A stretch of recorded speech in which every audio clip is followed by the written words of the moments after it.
All right. Well, we are recording one more time. We got SANDCAST Beach Volleyball with our still absent Bourne, and we got John Hyden, and we are not cutting out at the moment. What's going on, man? Well, I got my daughter's computer now, so hopefully it'll work out for us.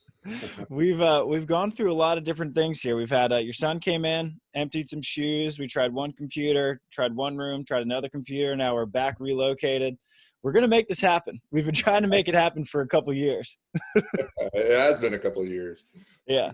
Every time we try to make it happen, Try finds a way to get himself out of it. And now 20 minutes in, no Try. Yeah. But Try pretty well at this point, so I'm sure it's not crazy surprising. No, I guess for workouts, he's always on time. Yeah. Anything else? Oh, my God. Yeah. Just one thing about Try is he is definitely on Hawaiian time. Yeah, he moves pretty slow. It's funny. He's definitely not the only one. Actually, for practice, he's always 45 minutes early. Him and Trevor were there super early for practice, which I was kind of shocked by, because they're not the fastest moving bunch like any of the Hawaiians, but they were always ready to go. So I guess volleyball may be a different story. Yeah, well, he's kind of a professional in that. So yeah, he gets in there. I mean, he did play 4 years with me, so getting down there early, being ready to go right at whatever time you're supposed to have practice. He takes that pretty seriously. Yeah, he mentions you a lot on the podcast, probably at least once an episode, actually, that you kind of showed him how to be a professional. Was there anyone who kind of showed you how to be a professional? I mean, you've been doing this for a long time. I mean, you were indoor Olympian. But did you have a guy who kind of showed you the ropes, or were you just sort of figuring it out on the way? No, I figured it out on the way, because when I got to the beach, I mean, anybody that's trying to play professional beach volleyball kind of knows, just to get in with other guys, when you don't have any points and nobody knows you, it's really tough, to get somebody to pick you up as a partner, whatever it is, it's really tough. So, I came out as an indoor player, didn't know much about the beach game, and they're definitely two different sports. Yeah. It took me a while to, I guess you could say, upgrade partners each year. And I just found my way with hard work and discipline. I found what was right for me and worked hard on it. And that's kind of taught myself. So yeah, pretty much self-taught for everything I've done. Yeah. And I don't know do you ever watch the McKibben videos? I can't say that I do. Okay. So they just did an indoor, a tutorial of what are the top 5 areas that indoor players struggle with transitioning to beach. I didn't know what that would look like for you, because now we have a couple guys like David Lee's coming out and sort of making that transition, and we saw Paul Lottman kind of had a decent little breakthrough last year. But what did your transition look like from indoor to beach, and what skills did you kind of have to sort of tweak more than others?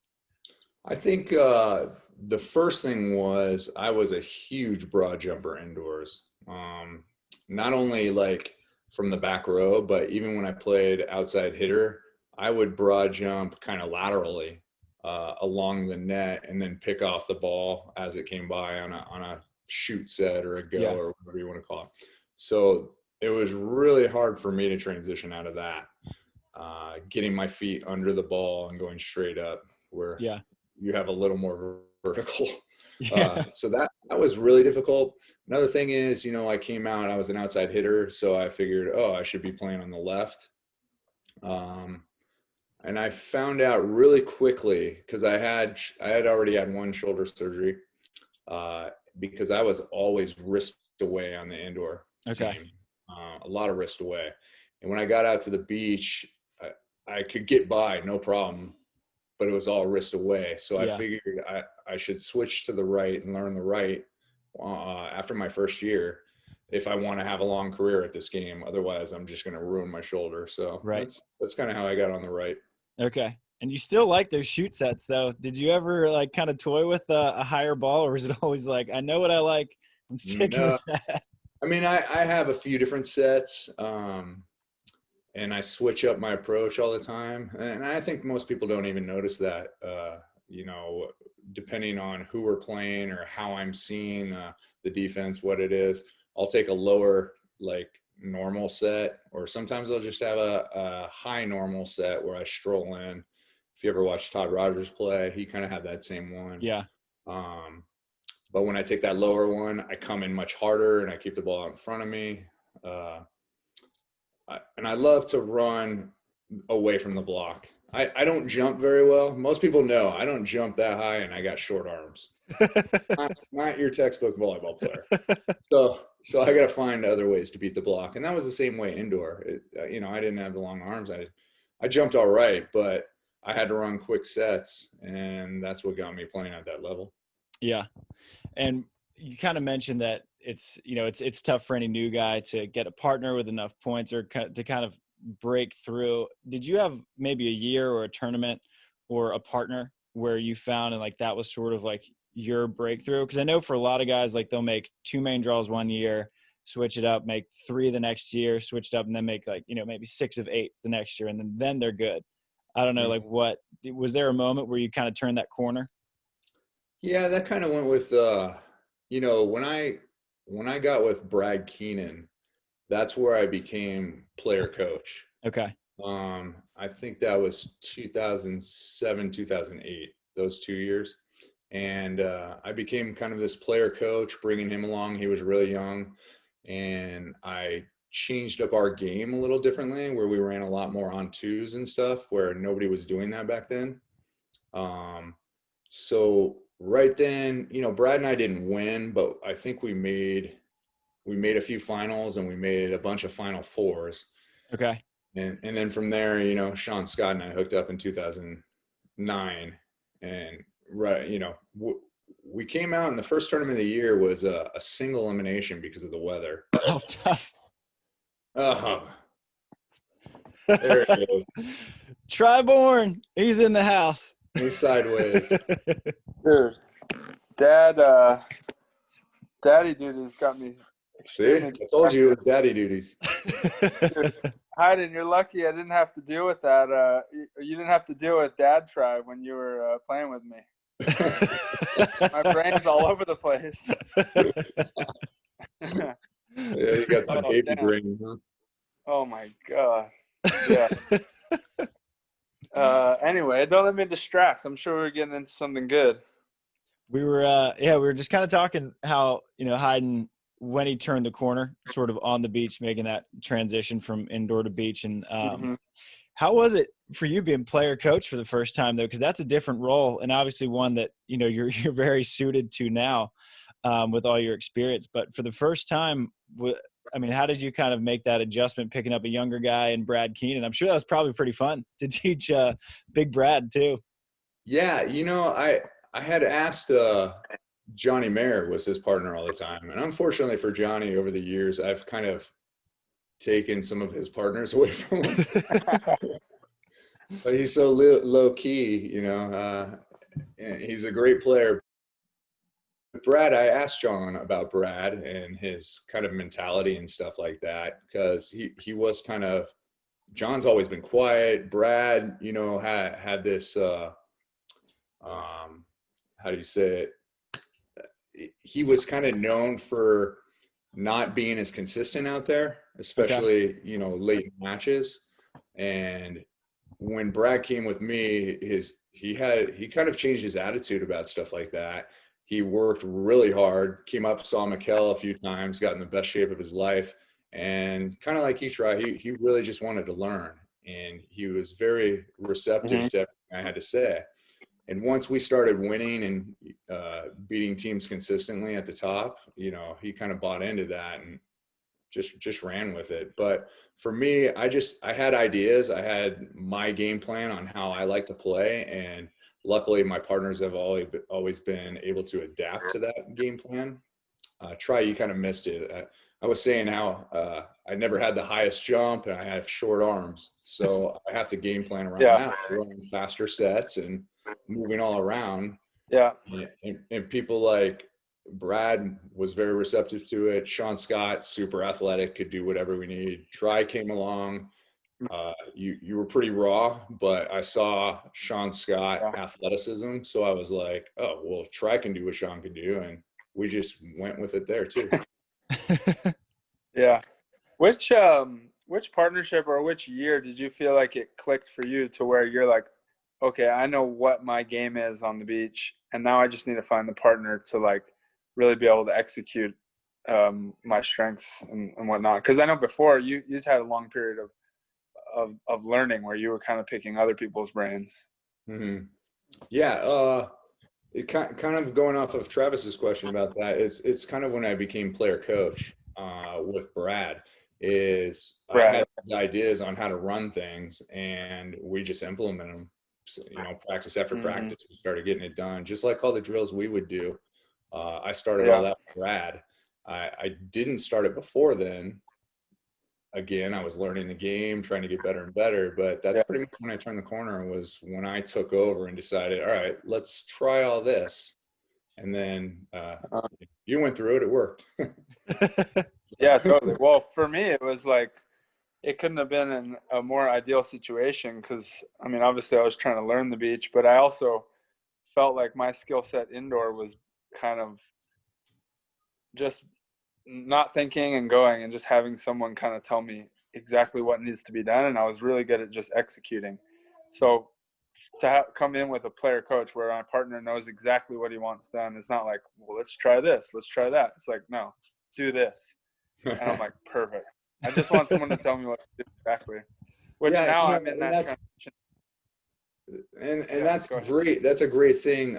Most people can't come out and handle that, and you handle that well. And to Sean Scott's credit too, he had won the last 3 tournaments of the year when, Raji picked up Phil Dahlhauser. Like Sean was already established.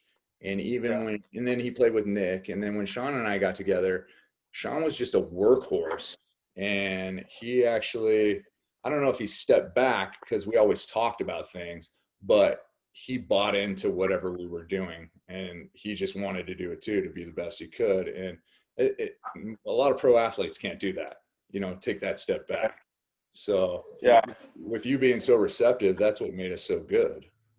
Yeah, for sure. And I think like the older I got, the more I wanted to like kind of be a part of it.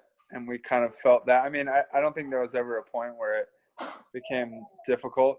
But I noticed that where the younger I was, the more I was like, just tell me what to do. And then the older I got, it was more like, well, what if we do this? Like, I felt like I was kind of pushing you more and more, being like, to have that perfect plan all the time, because I kept learning more and more.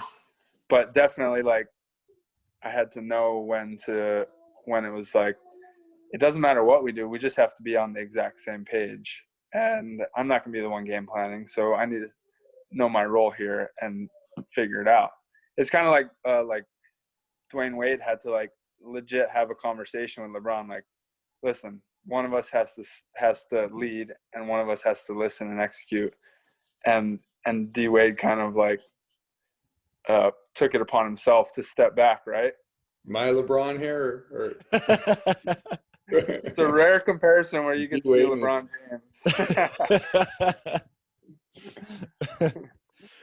But John, you mentioned that, you came to Brad with like, you had all these different ideas, and this was kind of before, like, now the fast offense and mixing it up with the tempos and stuff, that's everyday stuff now. I feel like you were kind of like, as far as the United States goes, you were sort of a pioneer of that. Where did you kind of get those ideas from that, hey, like, this maybe is something we could try and work? Well, I think it just came from indoor. I don't know, a lot of people said I might have been the first person to start running that all indoor, super fast sets to the outside, the super quick to the back, even the Bic. I was running that with Lloyd when we first got there, and everything had used to be a little higher. And then, actually, I'll have to credit Doug Beal for this. Kind of hurts me, but he was the one who kind of said, let's try this and run it a little faster, especially to the outside on the left. And it worked great for me. I had great footwork. I could hang in the air for a long time. I had a great arm swing, and it just clicked. And from there on, I started on the national team, and when I got out to the beach, I just kind of figured this is how, like I said, on the beach, I'm learning for the first 4 years. So I didn't see it out there, and I couldn't use that broad jump. So I had to figure it out before I could actually start using it. And then with Brad, I, figured I'd start to try to use it, and that's where it worked. Yeah. And in your transition, I think I remember talking to you a long time ago when you were making that transition from indoor to beach, where beach obviously wasn't providing a full-time income. Didn't you like hang up Christmas lights and put in like synthetic turf yards and stuff just to kind of like do these odd jobs to make it work? Yeah, I did. Every volleyball player almost has to have an odd job, right? Or some sort of job. And so I wanted to train, and I couldn't do that if I was working for somebody. So I started my own business, hanging Christmas lights. And my brother actually still does it. He runs a huge business. Really? We hang Christmas lights. Yeah. So I got into it, and I did it for 1 year, and it just made me hate Christmas. I was like, I love Christmas. I'd be going around, I would just be driving. I'm like, oh, that tree is probably worth about this much money, or that house would probably cost about this much. And I was like, hated it every day. And I sold that business right after that first year. Yeah. I got into another business, putting in synthetic turf and putting greens. And I did that for another year. And this way I could go down and train in the mornings and then get home and have to work. But, and it gave me the freedom to do that. And then I ended up picking up a sponsor, which was huge, and was able to sell that business and kind of go from there. Didn't you almost get attacked by a dog? I did get attacked by a dog. The scariest thing ever. I was scared of dogs for like 2 years after that. When the dog got out through this glass door, and the lady tried to hold the dog in, and then she looks up at me straight in my eyes and she goes, "Run!" I looked down, and the fence was about 40 feet away, and the other fence was 40 feet away. I'm like, there's no way I'm getting out of here alive.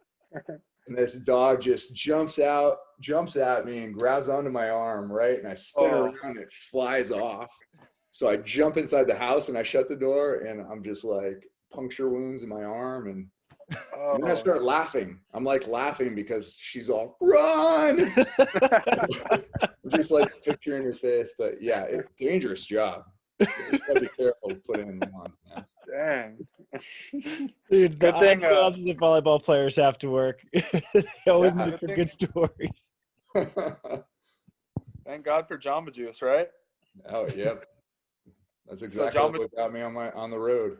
Right. Exactly. When did you pull in Jamba? 2007. Okay. Yeah. That's another one of my favorite stories is you having like a $10,000 Jamba Juice card. Here you go, mister. You got $9,500 left. Wasn't quite that much, but it was a lot. It was 1,000. This poor kid, this high school kid. I hand him the card, and we get our drink, and he's all looks at me. He's like, "You have $995 left." You're like, "You sure you didn't charge me extra for those raisins on the granola?" That's awesome. That's a great card. How one thing I'm really curious about, like, how have you seen the sponsorship landscape change from, say, the mid 2000s when you had Jamba Juice and some of the big ones to where we are now? And I don't know what sponsors you have now or had last year, but how have you seen that change throughout Beach's history? Well, social media has done it all. Unfortunately, it used to be like you got to be really good and you got to be at the top of the game to get sponsors. That's different now. It's all about social media and how many what is it, subscribers or fans? Followers. Yeah, followers. There you go. I know Tri can always help me with his social media stuff.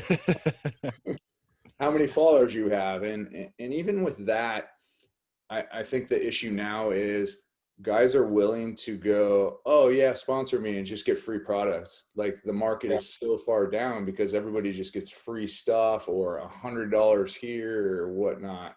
And so the market's just fallen on that. And it's too bad the players don't kind of come together and say something about that or not. Everybody's got their own thing going on. Yeah. So it's kind of hard to tell somebody else what to do, especially Right. in the age. So Yeah, that's the way it is. it definitely waters down the market when you have someone accepting a really low ball deal, and when the company is actually willing to probably pay like, let's say $10,000, but the player's like going to take the first offer, like $500, sure, I'll do it. Well, And then that waters it down for the rest of the players. well, that too, but like, look, a couple of years ago, you had somebody handing out free Oakleys to everybody in the tent, and all the players were like, yeah, free Oakleys. And it's like, whoa, guys, why doesn't somebody try and get paid instead of everybody wearing them? And, Right. you know, they just got free advertisement. So Right. I don't think people really think about what they're doing in that situation.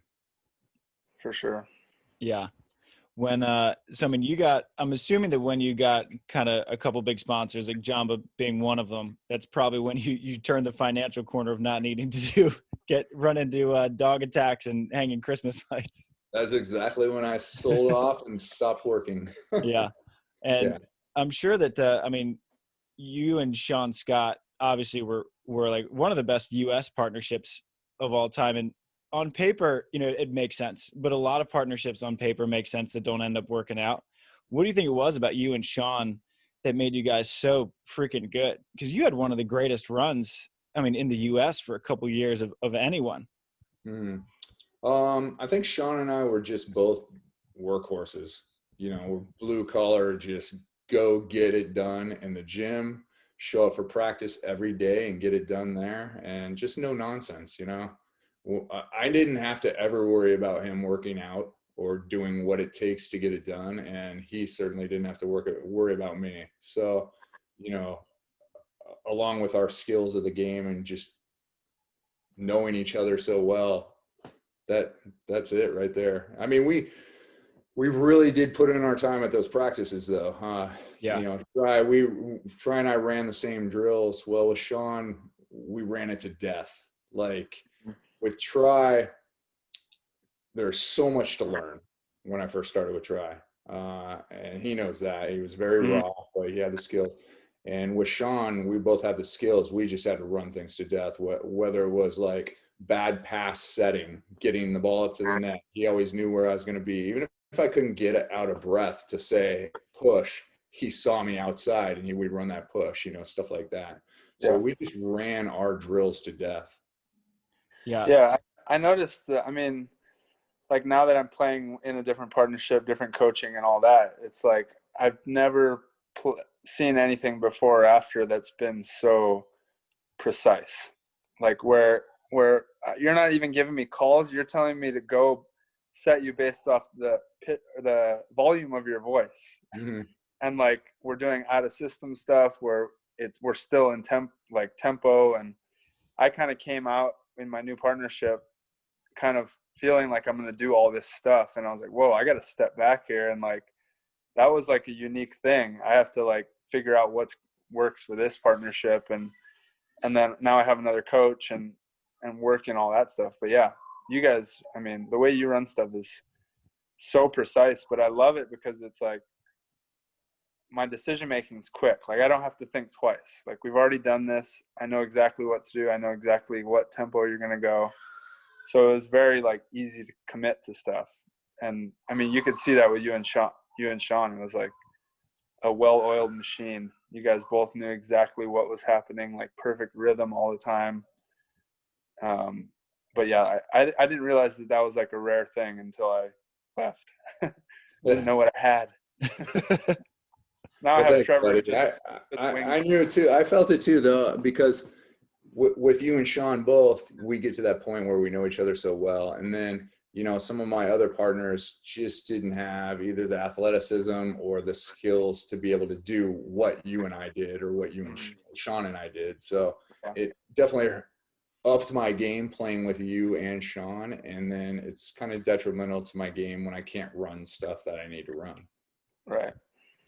You've mentioned that, you and Sean had your drills and that you and Tri would run a lot of the same stuff. Now I know you're still playing and everything. So if you want to be close-lipped about kind of what you've done to get you to where you are, that's fine. But I'm really curious, like what a practice looks like, or what one looked like with you and Sean versus maybe what one looked like with you and Tri. Because you mentioned that you and Tri were a little different because he was a little bit raw coming out of, indoor in Puerto Rico. Well, Tri, we had to work on a lot of things because he just didn't have it all. Like I said, Sean was well into his 7th, 8th, 9th year of beach volleyball or whatever it was. So he already had all his skills. We just had to fine tune our game together. But by the end, or even the first year, I still ran those drills with Tri. Yeah. It's just, we didn't run them as long, Sean and I could just play after play after play after play, run the same thing. Tri, we had to move on because we had to work on his blocking. We had to work on, the setting or push whatever sets and stuff like that. And then also I had to work on my stuff, getting it to him. So that just takes more time. We don't have all the time in the world. You tire out in practice. But with Sean, we're just able to Tri, all the drills. I mean, we'd run that bad pass drill all the time. Yeah. Sean would work on his line shot, coming middle, short, back to the line shot all day long, And then I'm working on my shots all the time, doing the shot matrix, line shots, cut shots, jumbos, Yeah. So it's just repetition, and that's why I can come here and still play, because all I need to do is go down and run my drills, work on my footwork, work on my ball control, whatever it is. So yeah. When I lived in Huntington, I think you'll enjoy this. When I first started going out playing, so Gary Schreiber, he was coaching Ty Trambly down at the Huntington Pier, and so every now and then he would just need someone to set Ty. So I'd go out there and just set Ty, and he called it the Hyden drill, where he'd have Ty hit 10 high line shots into a box. If he hit it out of bounds, it was -1. Then he'd hit 10 jumbos, 10 cut shots, 10 short lines, and then 10 hard angles. And that would be the whole practice. He'd be like, yep, that's the Hyden drill. So to this day, whenever we have a shot drill, we call it the Hyden drill. Yeah. I love it. That's awesome. Yeah. I actually call it the shot matrix. Okay. You got to get all the line, then you got to get the cuts, and then you got to get the jumbo and anything else you want to work on. So I have my girls do it here. And it's written down on my thing. Now I have to call it Hyden drill. Yeah, the Hyden shot matrix. We can add both. There you go. I remember being blown away by how many you would hit in the target. When I first came out, I was like, it took me so long to get around the matrix. And you would just be like, ding, ding, ding, ding, ding. Freaking, I was like, holy crap, he doesn't miss. That's insane. And then eventually it was nice because I was like, you miss every once in a while. But eventually, just having you do that, and you're the whole other half of my team, I was like, it set the bar for me at such a young age where I'm like, okay, I guess that's what we do. We hit 8 out of 10, which is really freaking hard. Yeah. And that's the thing with you, Tri, is as we went along, and as you go along now, for you, you've pretty much mastered everything. Now it's all about consistency. Mm-hmm. Just being consistent with it. Instead of being 7 out of 10 in a match, you're now 9 out of 10, getting that consistency up there with all your offensive attacking, with your jump serve, much more consistent now with your jump serve than when we played together. Yeah. And the foot faults. Please, no more foot faults. Thank you. Oh my God. But that's the thing. As you get older, that's where you got to turn over your game, is just becoming more consistent with it now. And you seem to have done that. So yeah, it's slowly coming back together. I like that though. When you two started playing together, John, you had taken a couple years off playing on the F5EB. You and Sean were mostly or all US. Did you guys ever play World Tour together, you and Sean? No, I had never played it. I played F5EB. I played FIVB the very first year I played beach volleyball. Really? Biggest mistake ever. So after that, and that was like 2002, I think. And then after that, I hadn't played till I played with Try. So Okay. What? Yeah. No, you what played made with Nick. You played with Nick for a I second. did play with, yeah, you're right. Nick wanted to play and just kind of learn some stuff. And we went out that season, but we played domestically together. And Nick and I played, which was great because it got me some points and got Try and I to Norseca's. Oh, yeah. Dude, So- but that's insane how, like, you going with Nick overseas, choosing to get a few points, and then me wanting to play the next year got us just enough points to, like, get into the Norseca playoff. We snuck it. we were, and only because two guys didn't want to play together. Yeah, it was like Casey Jennings and Avery or something. Yeah. They could have played. They could have partnered, and me and Hyden wouldn't have been able to play in the playoff. Yeah. So we sneak in, we win the playoff, go to the Norseca, right? Yeah. Or was it the Norseca? Yeah. It was in We got our points at the Norseca, and then snuck into the country quota, right? Yeah. In China? Was it China? China. And then we lose the country quota. To Nick and Ryan. And then we get lucky losered in at the meeting that night, and then we win our pool and get, like, did we get 9th or 5th? I think we took a 9th. We took a 9th, so we went from, like, nothing to a 9th in a Grand Slam, which is, back then it was like $5,500 each, which it was great. And then the next week was Berlin, right? Was it? I think it was the next event. It was that quick. It was pretty. It was quick. Like the second or third event. That is a hell of a turnaround. Yeah. And then we're like the 28th seed in Berlin, and we win the Grand Slam.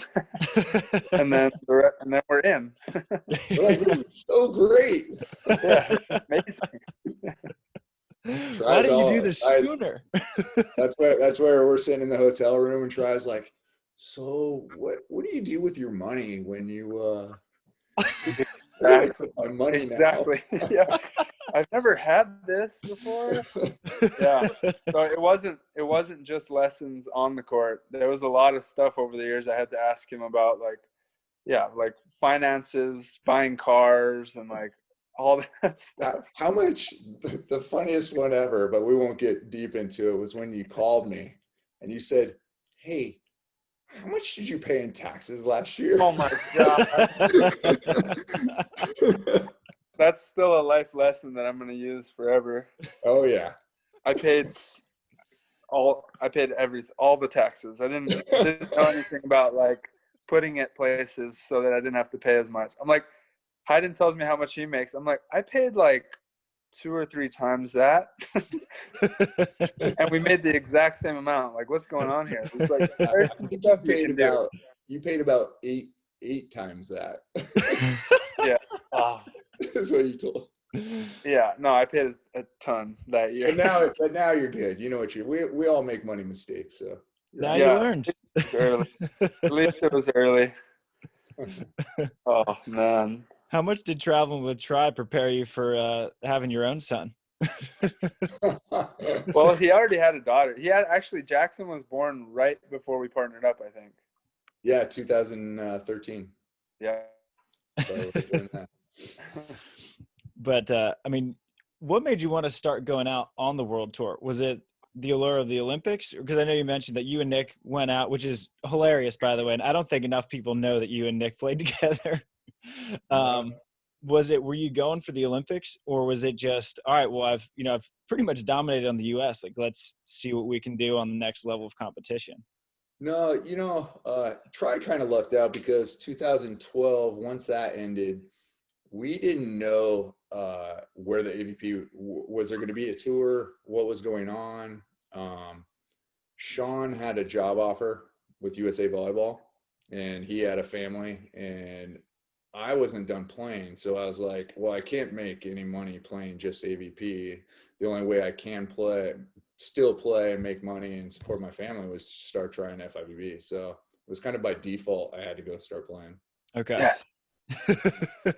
and Sean took his job, and Try called him up one day and said, "Hey, are you guys getting out training?" And Sean gave him my number, and I'm like, "Who's this Tree guy?" Dude, I still call him Tree just because I remember you telling me that. It's awesome. Tree. What the? All right. They call me that in China. It's really funny. I thought I could pull the Hawaii card there with Sean. I was like, "Hey, you're from Hawaii? I'm from Hawaii. Can you help me?" And he's like, hit up Hyden. Yeah. Hyden will deal with you." I was like, "Okay, Hyden." At least you got more than I was willing to go out there and shack balls. But at least you got more than a one-word answer from him, right? It wasn't referred to maybe Try. Right, yeah, like his answers nowadays. I think it was pretty short, though. It was just the one text, and it had your number in it. Yeah, of course. But I remember going out, and obviously I was literally like, I'll just watch if I have to, whatever I can do. And then, like, whatever. Time goes on, you let me keep coming, and then you don't have a partner, so you're throwing me in as your partner just to, like, get you reps and stuff. And then I don't know how it happened from your side of things, but I thought I was just helping you out and, like, hanging. And it went along a lot. We started playing together. And then one day you asked me, like, "You want to do this?" And I legitimately was like, "Wait, what?" Like, that's an option? Like, I thought it was just, like, here just to hang out and help you get your reps. And I was just trying to learn everything. I was writing everything down. Yeah. You didn't know I was grooming you? What? You didn't realize I was grooming you? No. I mean, I just was too oblivious, I guess. I was like, he's giving me so much. These are great reps. When you asked me if we wanted to do this, like, it was just for the AVPs, I was legit, like, shocked. Like, called Gabby. I was like, "Gabby, I get to play with Hyden." Like, this is insane. And I called Robin, and she's like, "Who?" Yeah, she's like, yeah, and Mikkel always tells me, he's like, "John called me, he was going to play with you." I was like, "Hell no, John. We're not grooming anybody." And then he had to bring me into the gym, and he like tested me so much. I remember, like, first of all, I'm pretty sure in hindsight, now I know how his workouts go. I'm pretty sure he was just trying to kick my ass the first few sessions and see how I handle it. I remember one time I was so out of breath, just, like, dying tired, and I put my hand on the bike just to, like, lean on it and get my breath. He's like, "Why are you resting on the bike? You need to take a break?" Like, he's like, "The bike's not going to be there on the court." I was like, "Holy crap. I can't lean on a bike to take a breath?" Jesus. Do you remember when this was like a year or two ago, and I had seen Mikkel, and I said, "Hey, Try was saying that workout the other day was really weak. Like, he was commenting on your workouts are just not the same anymore." I see Try down at the beach. I said, "Hey, Try, how was your workout the other day?" He's all, "Man, he killed me." It's like, I'm so sore. I was like, obviously Mikkel didn't get that it was a joke, but yeah, dude, beat the hell out of him. He can kick your ass when he wants to. He kind of did that to me yesterday because I was gone for a week for a wedding, and we walk in and he puts me straight into the, like, donkey press, like the upside down leg press. I was like, maybe a little more warm. Maybe I should jump on the bike for 5 more minutes. Your legs are in the air, and all the blood's flowing out of your legs, so it's just like lactic acid just sitting there. Oh, I'm feeling it. Are you still working with Mikkel, John? Like, just getting his workouts via Zoom? Because I know that's what I think Kelly and Emily have been doing, kind of getting his workouts kind of either sent to him or going Zoom. And I know you've been working with Mikkel forever. Yeah, I'm kind of on a path where I have hundreds of workout cards from him over time, and I just go off of how I feel. But now, like, hey, I'm playing in this AVP next in a month, and so he sends me the workouts now to get ready for it. Okay. I'm sure he took some video of try the other day, so he sent me the workout to make sure I know what I'm, looking at. Some of his writing's hard to read, and I don't. Oh my god! But yeah, so I have all these videos of try doing. So it's whatever workout you did the other day, I'm gonna be doing it tomorrow. I hope you have that leg press one. I don't do leg press. Try. Come on. I'm actually gonna hit up Mikhail right now and tell him that you said the last workout was really weak. It's too late. I already sent him a text going, "Are you freaking kidding me?" He crushed me the other day. So. It is hard. Yeah. I feel like with Mikhail, you kind of took the same approach as you did on the court, where you not only just did what he said to do, which is mostly what I do, but you learned it. And because when we were on the road, you were basically my Mikhail, my trainer. I was going to do whatever you were going to do. Yeah. But you have a way about not only at practice where you're running practice, but you kind of customize and run the workouts as well. Was that like a conscious decision, or is that more just how you work? Like you wanted to learn all this stuff and just have it in your back pocket or in your tool bag? Because you could be a personal trainer at this point. Like John's legit knows, I'm not going to say as much as Mikhail, but pretty much everything to be a personal trainer. Yeah, with what I've done over the 15 years or whatever, I definitely don't know. I probably know about 10% of what he knows, which is good. I can do everything we've done. So for me, I do personal training here with my girls, and other people that ask. But because I can do it. It's for volleyball. I know exactly what I'm doing, why I'm doing it, how you're supposed to do it. For me though, over the years, yeah, try it all at 47 someday, try. But yeah. Over the years, we've had to accommodate me getting older. So there's certain things I can't do anymore. It's just too much on my body, or I got bad ankles, so I can't even jump rope anymore, stuff like that. So it's about adapting to whatever we've done in the past, figuring out a new way to hit that area and still be as strong or as fast. So I do a lot of the adapting and figuring out and just switching stuff up. So. Well, you've mentioned that you're getting ready for an AVP next. I will see you there soon. And I know that one of the big things we wanted to talk about was your new facility down there in Tennessee. And we chatted a little bit, but for our listeners who don't know kind of what you're doing or about Hyden Beach out there in Tennessee, if you kind of want to walk us through, when the facility got built and kind of where it is now, and kind of what you're trying to do with it. Okay. Yeah. We're about 30 minutes outside of Nashville. It's an easy drive from my house. It's about 20 minutes, but we found some land with a guy who runs a place called the Hustle Factory. He runs like baseball, and it's actually becoming a bigger sports complex. But when I ran into him, he wasn't even open yet. And he's like, "Oh, you know what? You can have this area right here." And it was perfect, So we set up 6 sand courts, really nice sand, trucked in from about 2.5, 3 hours away.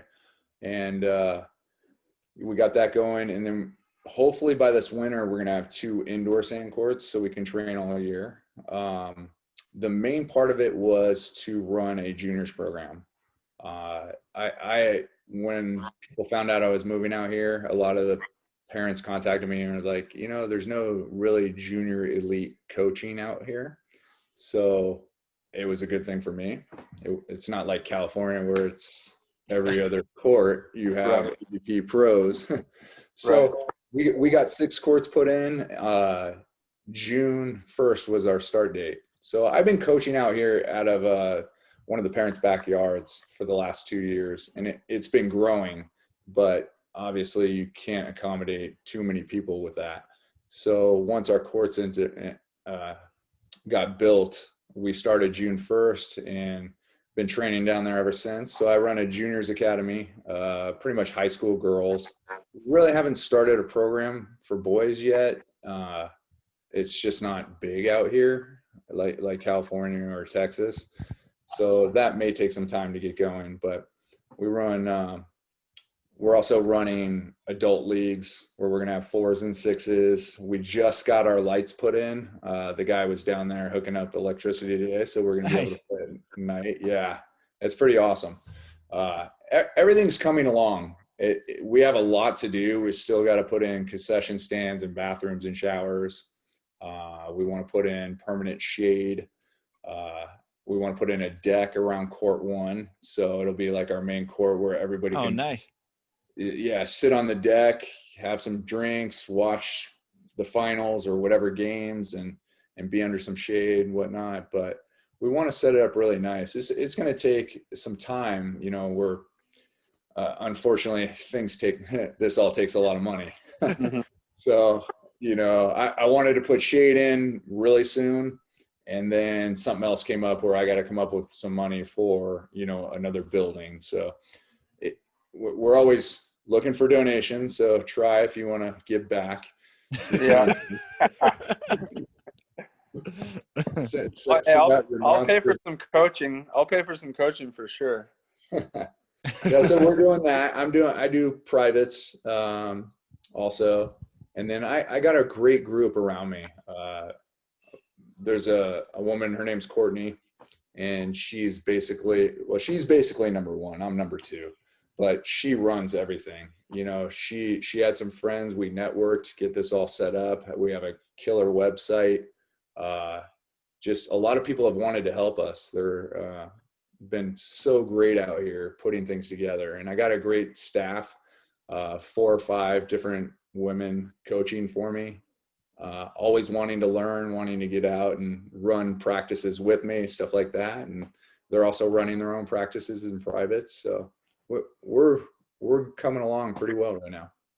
Yeah, it seems like it. I've heard nothing but good things. A couple of my friends have played out there, and they said that it's awesome.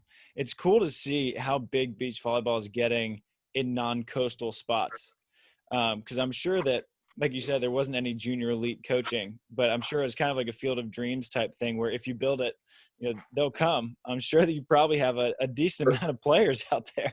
I've heard that a few times since I got out here. If you build it, so yeah, we do, and it's only growing because a lot of the indoor girls are coming out. You know, they're seeing that this is here, and you know that most of my girls, you know, they're playing fall ball right now for their schools, but then they're giving up playing club volleyball. And they just want to play beach, which is great for me. It's great for the girls too. I mean, they just like it so much more. So yeah. Now that first year I was here, they kept asking, "Hey, are we going to have something this winter? Because if not, I got to have something to do and go play club." Yeah. Now that we have it, a lot of those girls don't play club, and you know, we train 4 or 5 days a week. That's awesome. And also, as you said, we have that AVP Next coming up. We have 2 of them actually. There's one, a $3,000 AVP Next, and that's in 2 weeks. And then October 10th and 11th, we have the $10,000 AVP Next. So we're just trying to get on the map and people know about us. Yeah. Yeah. And I appreciate you guys sending me the text for that one. My flight's booked to Hawaii on October 1st, unfortunately, but me and Gabby, after you guys hit us up about that, we were looking into RVs. We were like ready to road trip across the country. But then we realized that an RV is like few grand a month. And we were like, or a week, sorry, not a month, a week. I was like, the numbers don't really add up here, but I do need to if I win, then maybe I can make that's kind of the volleyball life, right? Yeah. But that is the volleyball. I want to get out there badly for sure, for something, at least to check it out, and mostly just to pick your brain, to be honest. I haven't extracted all the juice yet. I don't give all of it up, try. Well, everyone has their price. Very true. Very true. Well, you got you and Trevor, man. If you, hopefully you guys are going to Tokyo. Yeah.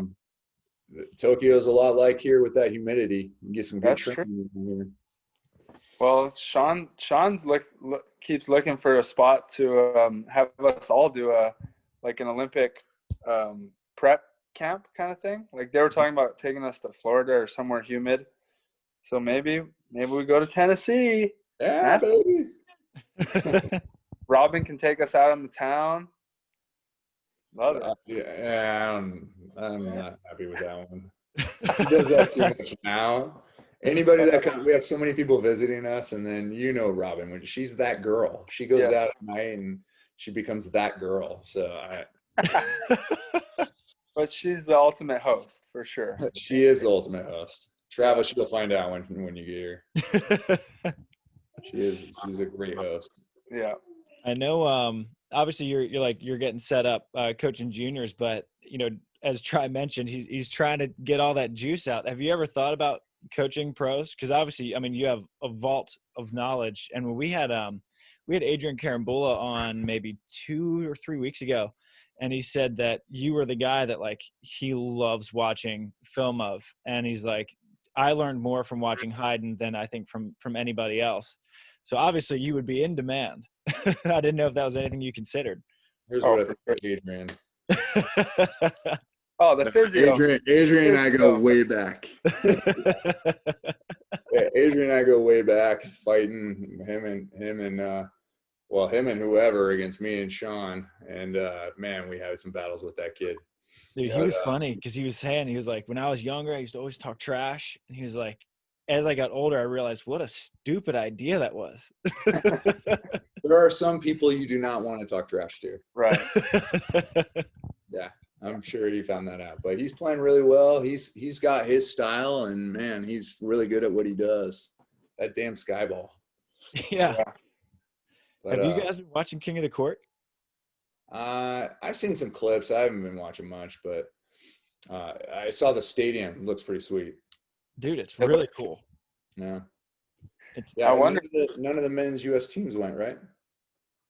Yeah, this guy would have been the only one.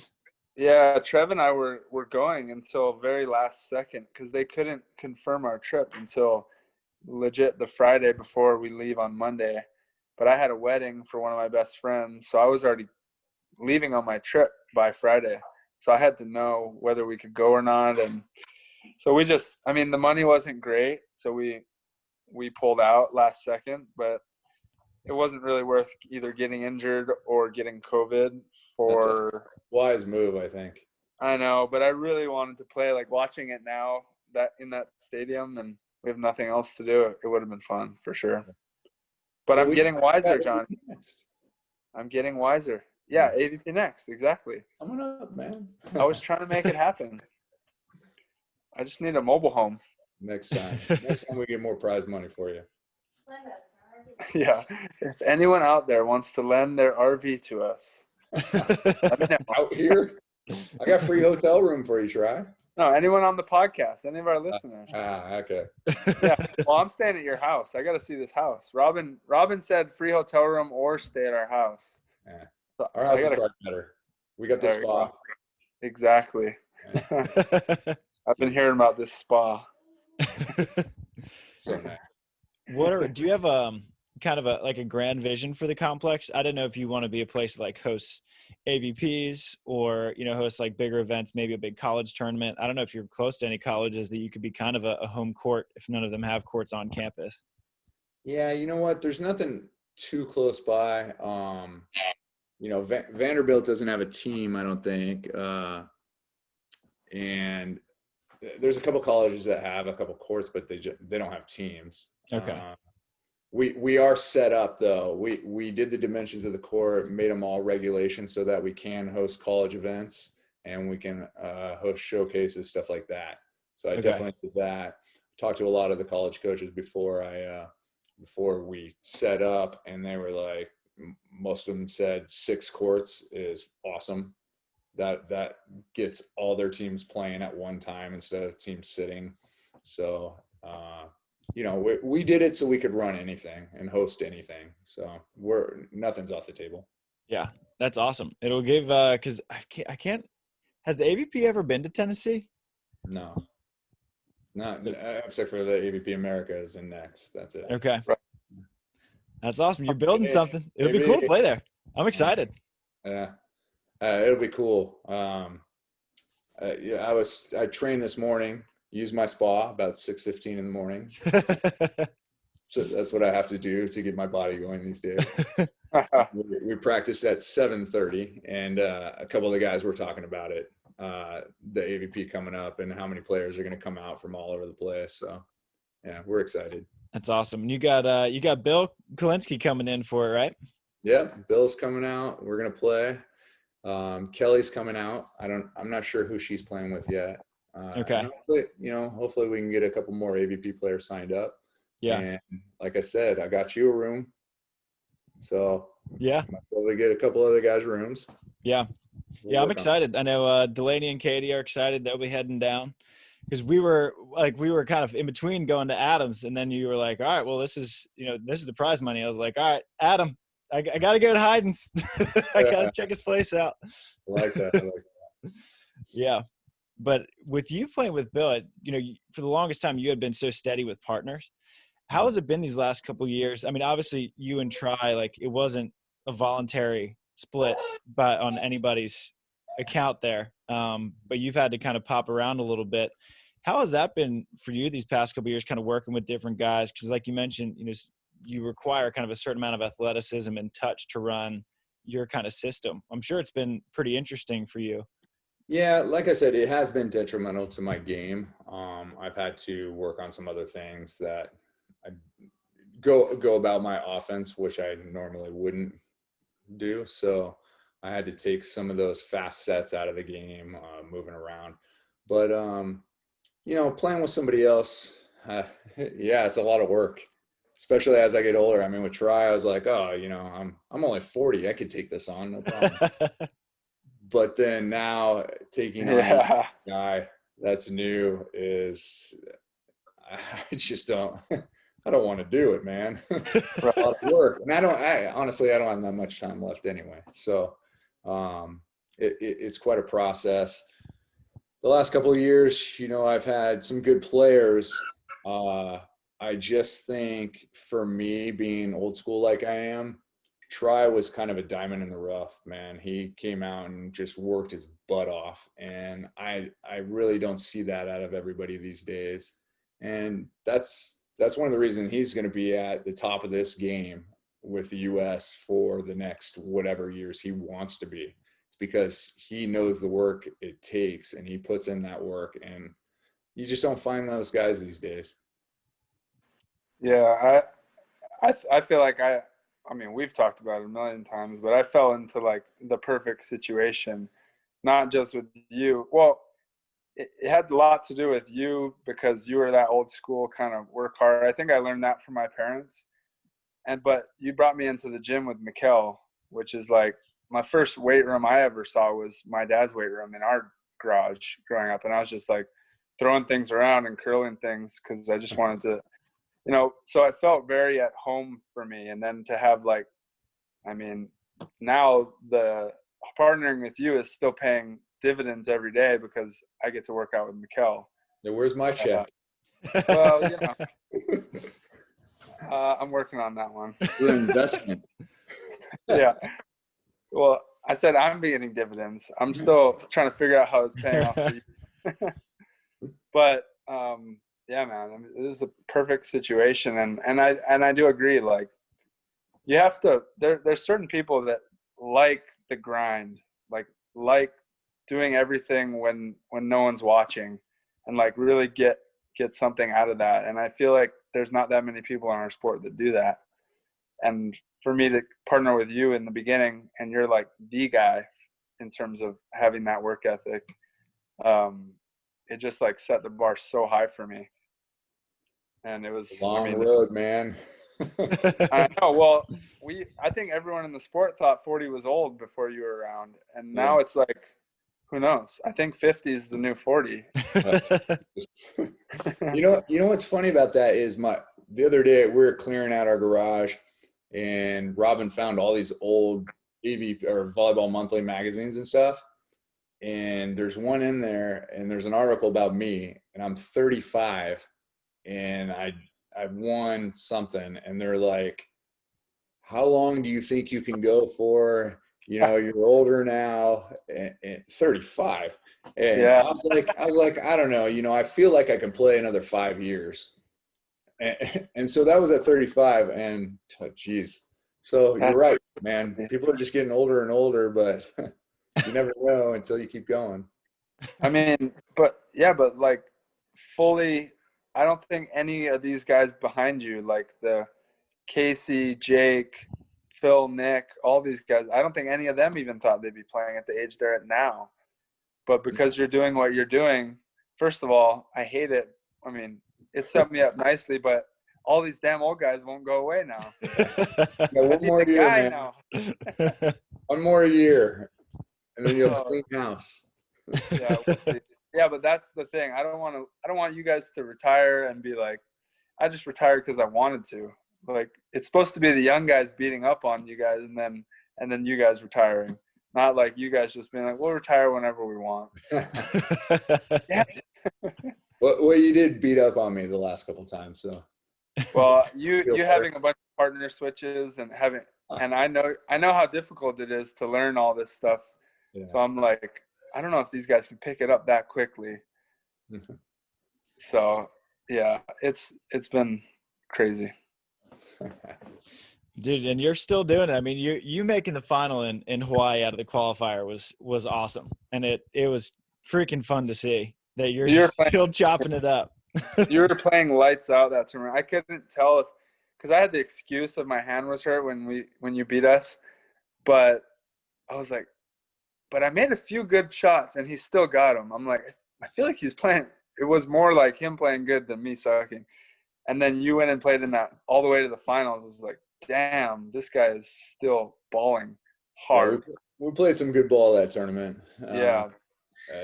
Every now and then, I paid for it afterwards though. I couldn't walk for a week, man. I was so beat up.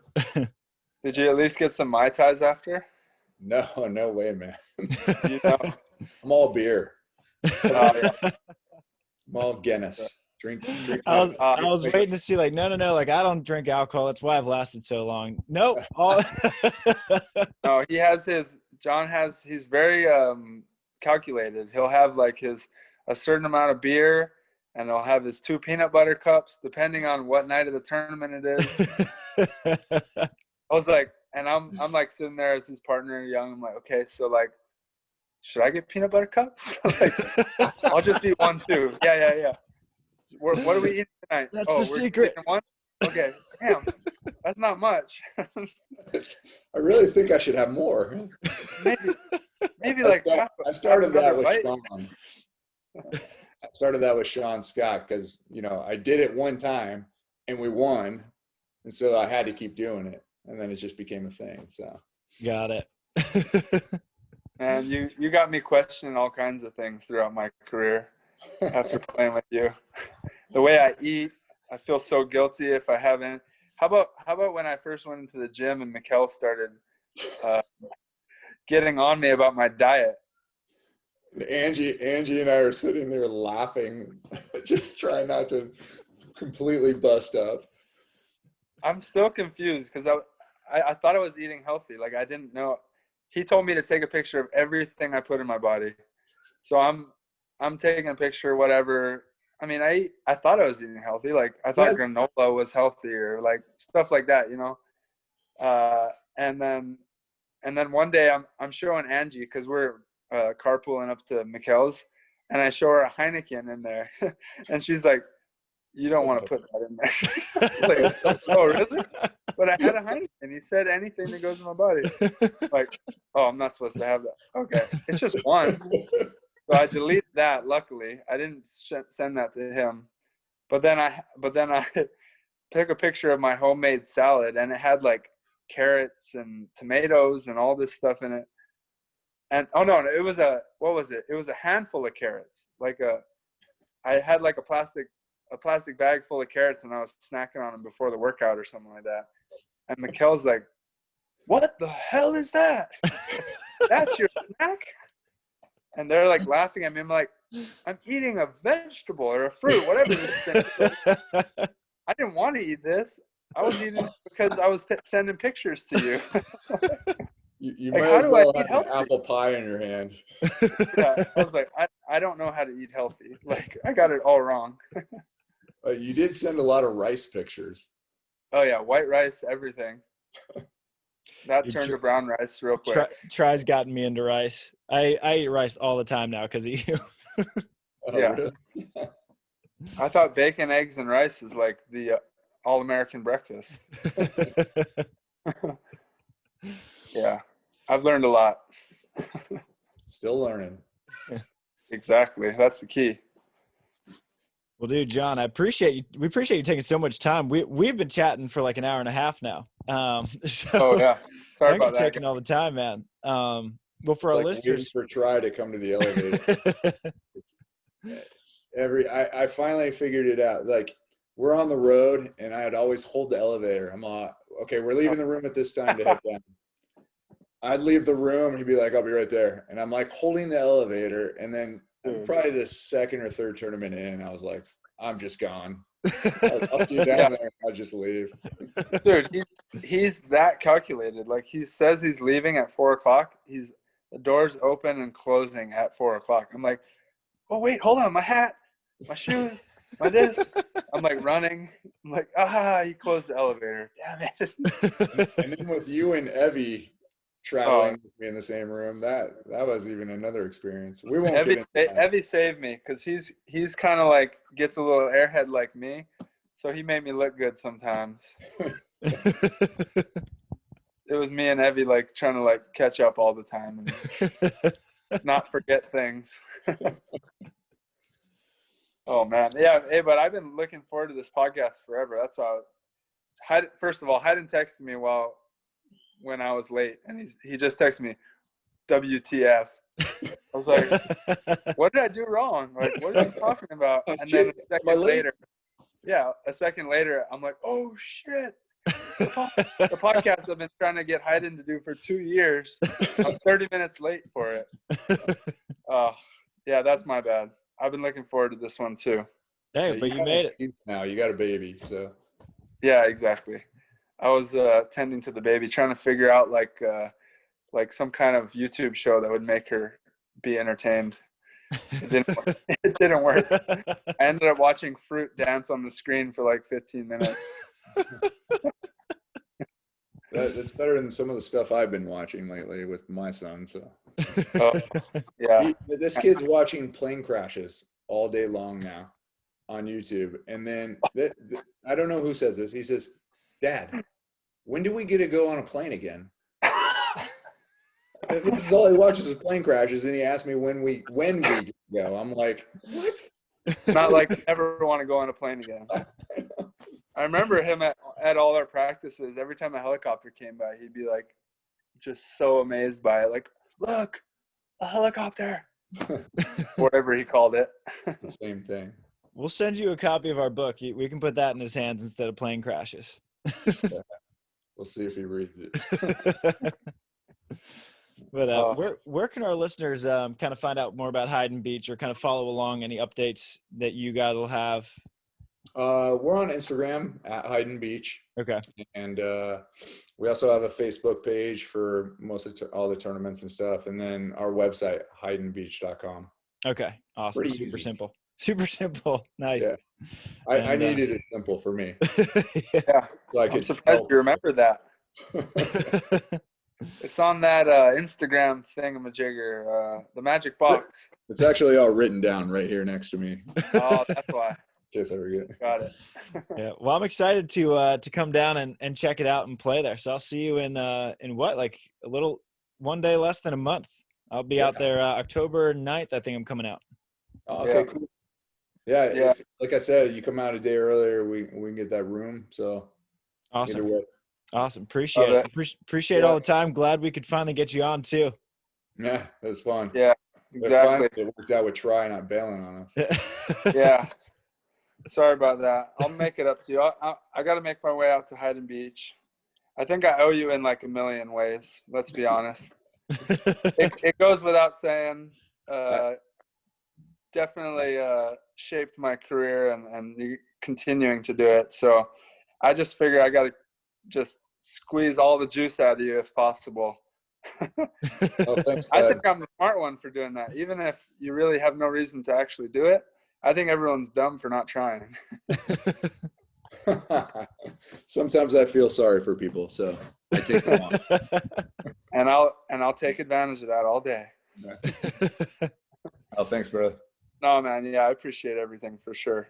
And thanks for coming on as well. It's taken a while, but if this podcast keeps going, we might need to run it back. For sure. Cool. All right, boys. Well, shoot. John, I'll text you a link when it goes up. Okay. All Take care. right. Thanks, Later, Johnny. fellas. Shoot.